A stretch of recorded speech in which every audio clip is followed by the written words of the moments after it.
ಮೊದಲನೆಯದಾಗಿ ಕಲ್ಲಂಗಡಿ. ಕಲ್ಲಂಗಡಿ ಹಣ್ಣು ಬೇಸಿಗೆ ಕಾಲದ ಸೀಸನಲ್ ಫ್ರೂಟ್ ಆಗಿದೆ. ಈ ಹಣ್ಣು 91.45% ನೀರಿನಾಂಶ ಹೊಂದಿದ್ದು ಬೇಸಿಗೆಯ ಬಿಸಿಲಿನಲ್ಲಿ ದೇಹಕ್ಕೆ ಅಗತ್ಯವಾದ ಹೆಚ್ಚುವರಿ ನೀರಿನಾಂಶವನ್ನು ಒದಗಿಸಲು ಸಹಾಯ ಮಾಡುತ್ತೆ. ಕಲ್ಲಂಗಡಿಯಲ್ಲಿ ಉತ್ಕರ್ಷಣ ನಿರೋಧಕಗಳು ಇರುವುದರಿಂದ ದೇಹವನ್ನು ತಂಪಾಗಿಸುವ ಅದ್ಭುತ ಗುಣಗಳನ್ನು ಇದು ಹೊಂದಿದೆ. ಈ ಹಣ್ಣಿನಲ್ಲಿ ಲೈಕೋಫೆನ್ ಅಂಶವು ಕಂಡುಬಂದಿದ್ದು ಅದು ನಮ್ಮ ಚರ್ಮವನ್ನು ಆರೋಗ್ಯವಾಗಿಡುತ್ತದೆ. ಕಲ್ಲಂಗಡಿಯನ್ನು ಸೇವಿಸಿದ ನಂತರ ಅತಿಯಾದ ಹಸಿವು ಕಡಿಮೆಯಾಗುವ ಕಾರಣ ದೇಹದ ತೂಕ ಇಳಿಸ ಬಯಸುವವರಿಗೆ ಇದು ಅತ್ಯುತ್ತಮ ಆಯ್ಕೆಯಾಗಿದೆ. ಎರಡನೆಯದಾಗಿ ಸೌತೆಕಾಯಿ. ಸೌತೆಕಾಯಿಯಲ್ಲಿ ನಾರಿನಾಂಶ ಹೆಚ್ಚಿದ್ದು ಇದರ ಸೇವನೆಯಿಂದ ಬೇಸಿಗೆಯುದ್ದಕ್ಕೂ ಮಲಬದ್ಧತೆಯನ್ನು ತಡೆಯಬಹುದಾಗಿದೆ. ಸೌತೆಕಾಯಿಯಲ್ಲಿ ಸಾಕಷ್ಟು ನೀರಿನಾಂಶ ಇರೋದ್ರಿಂದ ದೇಹವನ್ನು ನಿರ್ಜಲೀಕರಣದಿಂದ ಪಾರು ಮಾಡಬಹುದು. ಹಾಗೆಯೇ ಇದು ಲೋ ಕ್ಯಾಲರಿ ಹೊಂದಿದ್ದು ಇದರ ನಿರಂತರ ಸೇವನೆಯಿಂದ ದೇಹದ ತೂಕ ಹೆಚ್ಚುವಂತಹ ಯಾವುದೇ ಭಯವಿರುವುದಿಲ್ಲ.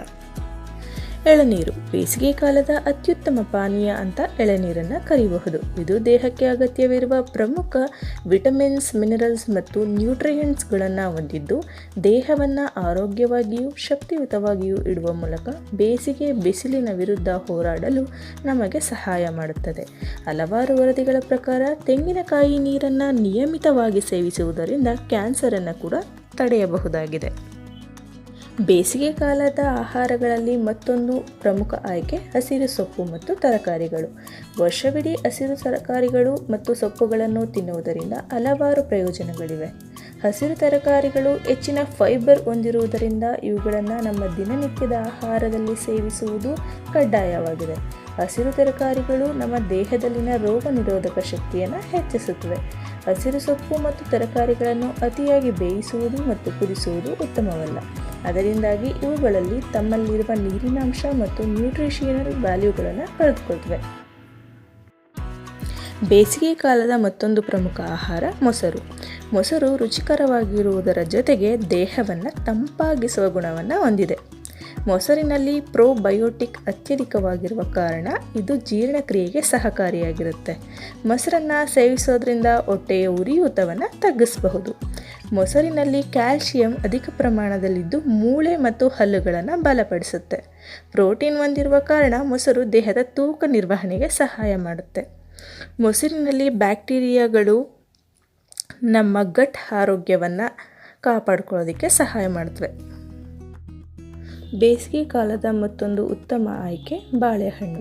ಅತಿಯಾದ ಫೈಬರನ್ನು ಹೊಂದಿರುವ ಬಾಳೆಹಣ್ಣು ನಮ್ಮ ಜೀರ್ಣಕ್ರಿಯೆಗೆ ಸಹಾಯ ಮಾಡುತ್ತದೆ. ಬೇಸಿಗೆಯಲ್ಲಿ ಅತಿಯಾಗಿ ಬಾಧಿಸುವ ಅಸಿಡಿಟಿಯನ್ನು ತಡೆಯಲು ಇವು ಉತ್ತಮ ಆಯ್ಕೆಗಳಾಗಿರುತ್ತವೆ. ಬಾಳೆಹಣ್ಣು ಸೇವನೆಯಿಂದ ರಕ್ತದಲ್ಲಿನ ಸಕ್ಕರೆಯ ಅಂಶವನ್ನು ಸುಧಾರಿಸಬಹುದು. ಬಾಳೆಹಣ್ಣುಗಳು ಹೃದಯದ ಆರೋಗ್ಯಕ್ಕೆ ಸಹಕಾರಿಯಾಗಿವೆ. ಇವು ಅಧಿಕ ಪ್ರಮಾಣದ ಆ್ಯಂಟಿ ಆಕ್ಸಿಡೆಂಟನ್ನು ಹೊಂದಿವೆ. ಅಲ್ಲದೆ ಬಾಳೆಹಣ್ಣಿನಲ್ಲಿ protein, carbohydrate, fibre, potassium, magnesium ಮತ್ತು ವಿಟಮಿನ್ ಸಿಗಳು ಯಥೇಚ್ಛವಾಗಿ ಕಂಡುಬರುತ್ತವೆ. ಬೇಸಿಗೆ ಕಾಲದ ಮತ್ತೊಂದು ಪ್ರಮುಖ ಆಹಾರ ಈರುಳ್ಳಿ. ಈರುಳ್ಳಿಯಲ್ಲಿರುವ ತಂಪಾಗಿಸುವ ಗುಣಗಳನ್ನು ಕೇಳಿ ನಾವೆಲ್ಲ ಆಶ್ಚರ್ಯಪಡಬಹುದು. ಕೆಂಪು ಈರುಳ್ಳಿಯಲ್ಲಿರುವ ಕ್ವೆರ್ಸೆಟಿನನ್ನು ಆ್ಯಂಟಿ ಅಲರ್ಜಿನ್ ಅಂತ ಪರಿಗಣಿಸಲಾಗಿದೆ. ನಿಯಮಿತವಾಗಿ ಈರುಳ್ಳಿ ಸೇವನೆಯಿಂದ ಸೂರ್ಯನ ತಾಪಮಾನದಿಂದ ದೇಹವನ್ನು ರಕ್ಷಿಸಬಹುದಾಗಿದೆ. ಈರುಳ್ಳಿಗಳು ಅಧಿಕ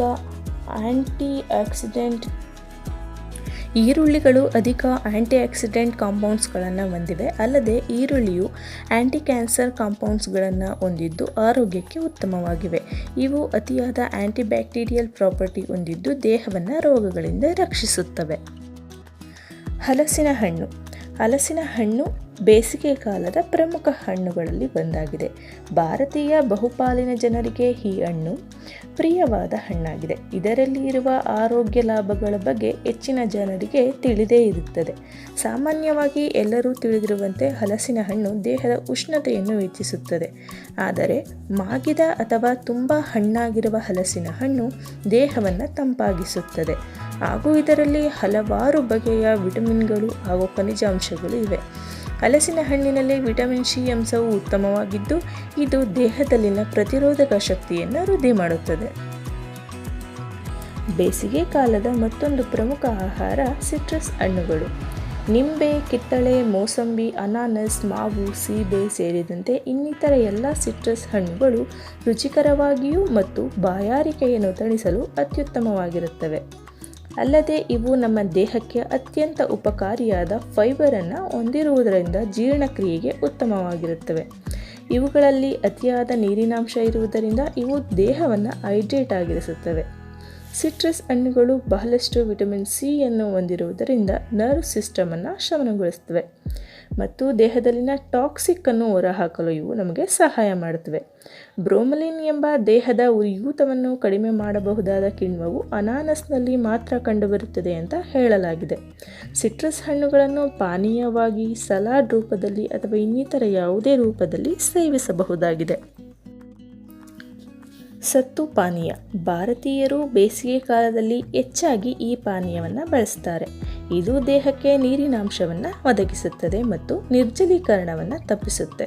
ಸತ್ತು ಪಾನೀಯದಲ್ಲಿ ಪೋಷಕಾಂಶಗಳಾಗಿರುವ ಪ್ರೋಟೀನ್, ಫೈಬರ್, ಕ್ಯಾಲ್ಸಿಯಂ, ಐರನ್ ಮತ್ತು ಮೆಗ್ನೀಷಿಯಂ ಅತ್ಯಧಿಕ ಪ್ರಮಾಣದಲ್ಲಿ ಕಂಡುಬರುತ್ತವೆ. ಈ ಪಾನೀಯವನ್ನು ಕುಡಿಯುವುದರಿಂದ ದೇಹಕ್ಕೆ ಬೇಕಾಗಿರುವ ಪೋಷಕಾಂಶಗಳು ಲಭ್ಯವಾಗುತ್ತದೆ ಮತ್ತು ದೇಹಕ್ಕೆ ಶಕ್ತಿಯನ್ನು ಒದಗಿಸುತ್ತವೆ. ಇದಿಷ್ಟು ಈ ವಿಡಿಯೋದಲ್ಲಿನ ಮಾಹಿತಿಯಾಗಿತ್ತು. ವಿಡಿಯೋನ ನೋಡಿದ್ದಕ್ಕಾಗಿ ಧನ್ಯವಾದಗಳು. ವಿಡಿಯೋನ ಲೈಕ್ ಮಾಡಿ, ಶೇರ್ ಮಾಡಿ, ಕಮೆಂಟ್ ಮಾಡಿ.